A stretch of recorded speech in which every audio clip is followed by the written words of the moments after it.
Welcome to Within the Frame, where we bring the most pressing issues across the globe into focus. I'm Kim Mok-yeon.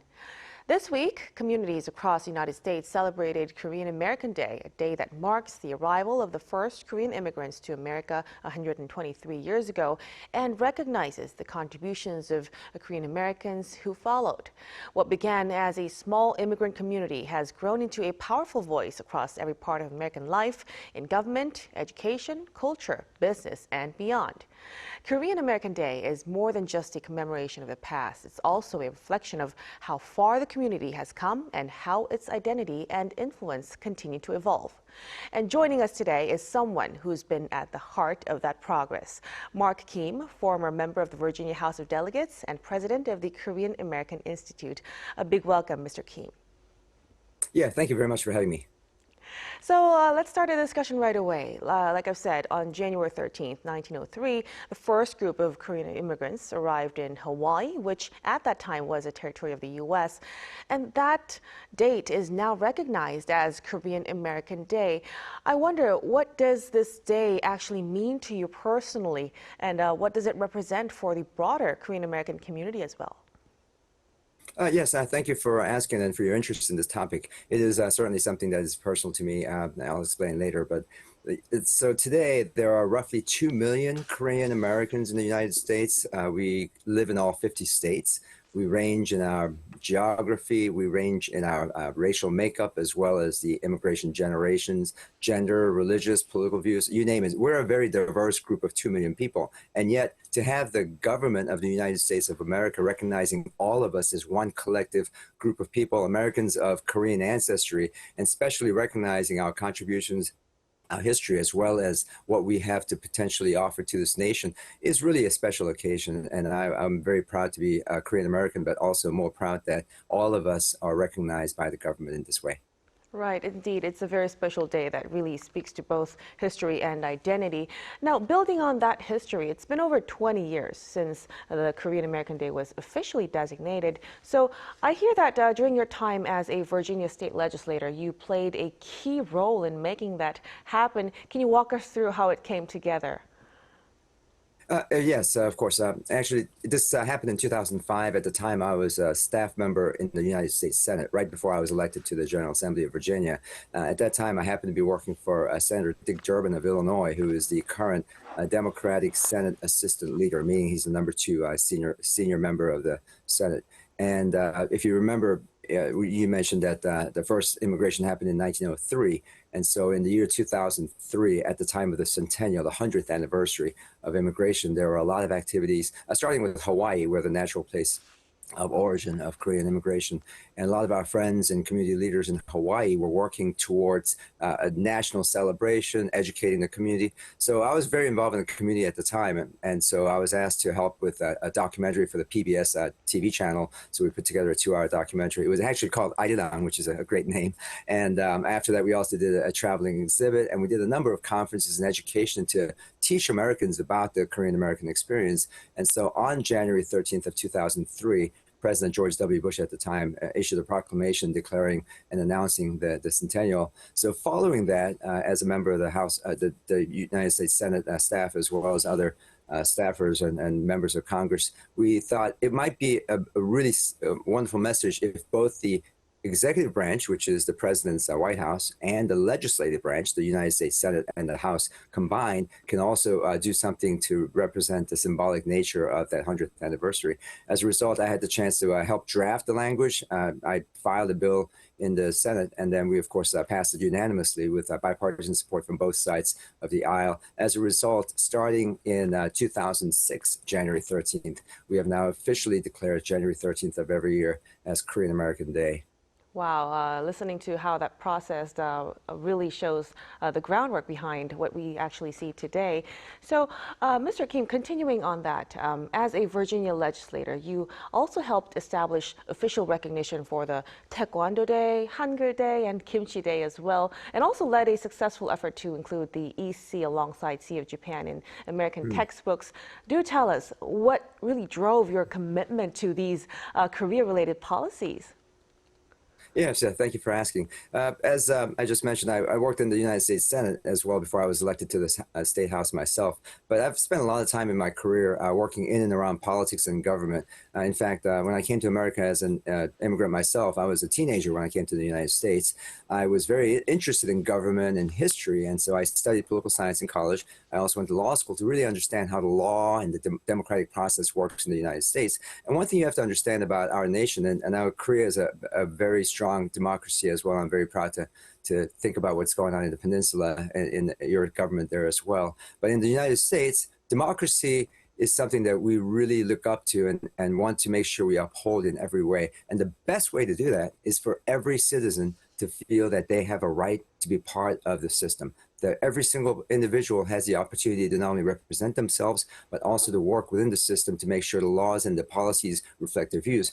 So as the first Asian-born immigrant who was elected to Virginia State House in the 400-year history of the Commonwealth of Virginia, as well as being the first Korean American, at that time the only Korean American to serve in the General Assembly of Virginia, I felt it was my duty and my opportunity to educate both my constituents as well as fellow Virginians on the importance of groups like Korean Americans who are now part of the American story, part of the Virginia fabric. And so I thought, what would be more symbolic than things like Taekwondo, which Korean Americans obviously are very involved in, but also a lot of non-Koreans practice that martial art. Things like Hangul, which is, as you know, one of the most scientific and the most sophisticated language system in the world, which makes it really easy for somebody to learn Hangul. And kimchi, of course, speaks for itself, and other laws. So we were able to pass those bills to be able to use that opportunity to educate the community. And there's just final point on the EC. I think that's important for us to emphasize. Right. Unlike the other bills like the Korean American Day and such, the EC is actually a law. It's actually a law that we passed into Virginia, which means that all textbooks in Virginia, as well as around the country, must mention the fact that the Sea of Japan is also known as EC. And that's something that we want to show that Korean Americans, as American citizens, we demand that our government teach history the right way. Wow, so it wasn't just symbolic. It really took strategy and a lot of persistence to make those recognitions happen. Now, due to this, a lot of efforts from you and the community over there. Fast forward to today. So how would you assess the current status and influence of the Korean American community? And also, what do you think has driven that rise in prominence? Yes, it's a fascinating conversation, and just watching the history. I've only been in the United States for about 45 years, but looking back at the last 100 years, 125 years combined, it is really interesting to see how fast and how quickly we're growing, and we're continuing to grow. I think of it this way. This year in July, July 4th of this year, of course, 1776 was when America was founded as an independent nation. This July, we'll be celebrating the 250th anniversary. So 250 years since the nation of the United States was formed. If you think about the fact that we just celebrated the 123rd anniversary of Korean immigration to the United States, that means roughly half of America's history, 123 out of 250 years, half of America's history, Korean Americans were here consistently throughout that time. And yet, if you look through our history books, if you look at our civic records, if you look at our political, cultural, historical, educational systems, we were not as present, because in the first half of that time that we were here, 123 years, frankly, our country, our motherland wasn't even our own. Japan had occupied that time. We went through a terrible, tragic war. We also went through famine and droughts, and we had a dictatorship for a long time. So Korea itself was not able to stand up on its own to showcase to the world what a strong country it was. As a result of that, most Koreans that came to the United States were leaving something. They were escaping something. But the last 35, 40, 60 years now, since the 65 immigration law was changed, and with the rise of Korea as an economic powerhouse and an example of a democracy in action in East Asia, that allowed for the Korean Americans here in the United States to also flex our muscles, if you will, and to show that we are, in fact, the people that can contribute a lot more. So as a result of that, Korean immigration here has to be discussed in the context of our motherland and what Korea has grown up as well. Right. So thanks to those efforts, the Korean American community today really stands on a different footing than before. Now, on the political scene itself, clearly, we're seeing Korean American representation growing in America. Mr. Keam, so like you said, as the first Korean American elected to 7 terms in a state legislature, where do you think the Korean American community has made the most progress in terms of political power? Yes, first of all, let's acknowledge and recognize the amazing accomplishment of our good friend Andy Kim, who became the United States Senator from New Jersey last year or 2 years ago. And as a result of that, he became the first Korean American to serve in the U.S. Senate. I remember when 21 years ago, when I was a staff member in the Senate, there was not only no Korean Americans, but there were only one Asian American, and he was a second generation Japanese American gentleman. And so the fact that just in 20 years, we now have somebody who looks like me serving as an elected official in the Senate is remarkable. We also have 3 members of the House of Representatives out of 435 members who have Korean heritage as well. So, and on both sides of the aisle, both Republicans and Democrats. So it's something that we are finally representing. But if you compare our numbers to the rest of the country, I mentioned that we have roughly 2 million Korean Americans now. Of course, half of us were born overseas, and so we might not necessarily have the legal full citizenship. Some of us might be just registered as permanent residents and such. But considering that the number of people that we have and the educational level, the economic power that we have, it's a little bit disappointing that we don't have that representation at all levels of government. My organization, the Korean American Institute, is a research-based organization. So we do a lot of studies on the community, and we put together what we call the Korean American Political Almanac. It's a web-based, it's very easy to find on our website. It's a web-based map and a graphic and a directory of every Korean American who was ever elected to office. And so far, as of last year, we've had about 255 members, which is great. But if you think that more than half of them, over 150, were elected just in the last 10 years. So it shows that our trajectory is going up. And so as long as we have role models, as long as we have mentors, as long as we have education, and our community understands the need to be involved in politics, I think we will have more and more and more. Right. So you've mentioned the upward trend of Korean American people entering a lot of positions up there. But why is the political involvement of these Korean Americans so important? Well, it's very important because not only because that's how America works, and I mentioned that in a democracy, it only becomes stronger if everybody participates. We're promised under the Constitution that every single one of us has the same rights as everybody else, and yet if you don't vote, then obviously your vote does not matter, and somebody else's vote counts twice as much. And if you don't participate, if you don't point out your concerns, First Amendment of our Constitution promises us that we're able to bring our grievances to the government. That means we can complain, we can protest, we can go to the streets and yell and scream and talk about how we need justice, we need fairness. So for us to do that, everybody has to participate. For Korean Americans, unfortunately, for the vast majority of our 123 years, we were not as visible because most of Korean Americans, especially immigrants, didn't feel comfortable with the language, didn't feel comfortable with the culture. They also certainly didn't want to kind of rock the boat, if you will. They didn't want to stand up and stand out too much. And it wasn't until April 29th of 1992 when Los Angeles burned to the ground as a result of the riots that happened that had nothing to do with Korean Americans, and yet Korean American businesses were the most victimized. We lost about 2,000 businesses, lost trillions of dollars of damages. And after that, I think a lot of Korean Americans realized it's not good enough just for us to make money, to be educated, to be successful as lawyers and doctors. We also need to be involved in civic engagement, including running for office and being part of the political system. Right. So it's really encouraging for us to hear more political voices stepping forward on that. Now, let's switch a little bit to the culture sector, the Korean wave. It continues to grow stronger in America, from K-pop, Korean dramas, to food and even beauty. So in your view, can this kind of cultural influence actually translate into policy influence over time? Oh, I think absolutely. In fact, your news has been showcasing the rise of Korean music and arts, especially the K-pop Demon Hunters and all the amazing awards and accolades that they're receiving, which is fantastic, and it's so amazing. It's not just for young people; it's for everybody. I've spoken with so many of my American friends, non-Asian, non-Korean friends who say that's one of the best shows I've ever watched. You mentioned BTS, and I noticed that BTS is calling their comeback after your TV stations. That's wonderful that they're talking about Arirang once again. But the fact that Korean music, culture, foods, arts, beauty products, all these things are becoming mainstream, not only in America, but throughout the world, shows that Korea has so much potential. We are all obviously very talented in terms of the skill sets, innovative, but more importantly, I think a lot of Korean Americans believe that they are finally at a place where they can flex their muscles and be recognized for that. I think that's good. But having said all that, I think it would be disappointing, and it would be not as meaningful if we stopped there. just because we're on TV now, just because we're involved in some of the celebrity, and just because we're earning money through these cultural and phenomenon, doesn't mean that we can't keep going. There are places we haven't even explored yet. In America, we have an opportunity right now to have the first Korean gentleman who is becoming an astronaut through NASA. He's actually going to go out of space. That's something that we could have never imagined a Korean American doing. We also have Korean Americans who are doing fantastic things behind the scenes, especially now with AI and other technology. And so we need Korean Americans, especially young generation, to understand that there is absolutely no limits whatsoever when it comes to their future opportunities, and for them to contribute back to not just the United States, not just Korea, but the entire world. They're waiting for Korean Americans to participate. Well, we will be looking forward to more of those participations moving forward. Now, Mr. Kim, we also want to touch upon U.S.-Korea relations right now. You served as a Deputy Assistant Secretary at the U.S. Department of Commerce under the Biden administration. So we want to hear your perspective. As a former high-ranking official, how would you evaluate the latest U.S.-Korea tariff negotiations? Yeah, well, I guess first and foremost, I'm just glad that it's over.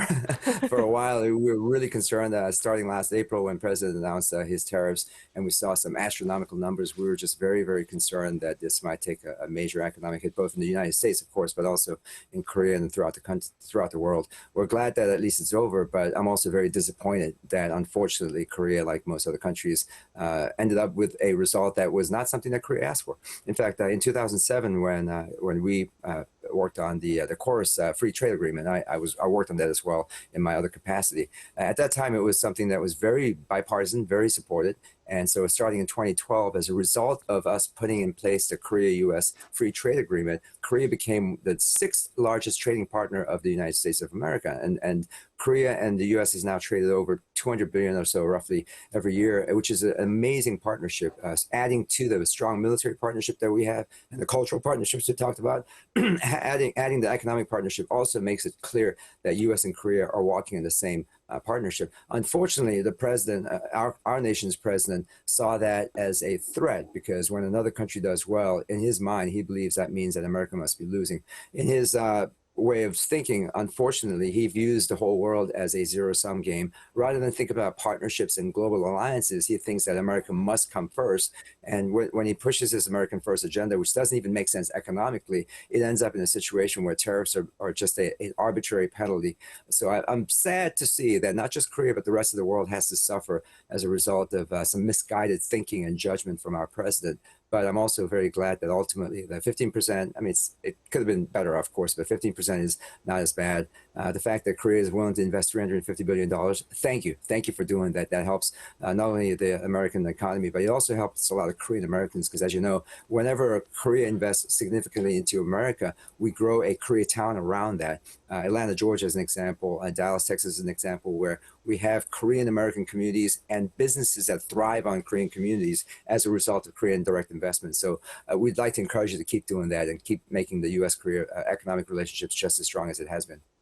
Right. As we touched upon this tariff issue, many are actually now kind of concerned that the alliance between the two countries, which was very strong, is actually at a key inflection point, both in terms of security and trade as well. So what do you think we could actually expect from Korean American politicians? What kind of role should we expect from them right now? Sure, yeah. Well, first and foremost, it's closer to our hearts as Korean Americans who serve in elected office or who have been involved in politics. So it's natural for us to step up and be forward-leaning and speaking about this, and we tend to have more information about issues like this. And politics and policy, it tends to be a little bit detail-oriented, so you have to be in that work to be able to really understand that. But I also think that there's tremendous role for both Korean Americans in the United States general population, as well as Koreans in Korea, to pay attention and to really express your views on this. For example, the reason why we were able to pass the free trade agreement back in 2007 wasn't just because politicians wanted it. It was because when they went home, they heard from everyone, including the Korean American community, that this is something that was important to them for business, for trade, for families to be able to see each other more often. And for Americans who want to expand their opportunities to go to a new market like Korea and to expand their businesses there and send their kids to school overseas as well. And so there should be a lot of benefits for everybody if everybody participates. As to Korean American politicians specifically, one of the roles that I serve now, I'm out of politics now, and I run a nonprofit organizations. We're a nonpartisan nonprofit that we focus on educating the community and educating the public on issues like this, U.S.-Korea relations. And one of the things that we emphasize is that Korean Americans, as American stakeholders, as voters, we have the most at stake if U.S. and Korea relationships do not go well. We've had 75 years of military alliance, we've had 80 years of diplomatic alliances, and now we've had a very strong, most recently, a democratically aligned alliances. If Korean Americans don't step up and participate, then we can't expect non-Korean Americans to care as much about their relationships. So I urge all the Korean Americans, including elected officials, to read, study, understand, and most importantly, take action in terms of advocating for the strong alliance to maintain itself. Right. So in times like this, that kind of engagement from the community is really seems to be important more than ever. We really had some more questions to ask you, but Sure. we're running out of time, so I'm afraid we'll have to leave our discussion right here. But thank you so much for your time and for your insights tonight, Mr. Keam. We really appreciate it. Thank you very much. And that'll be all from us on Within the Frame. Be sure to tune in again next time as we continue to explore the stories that matter. Until then, stay informed and engaged.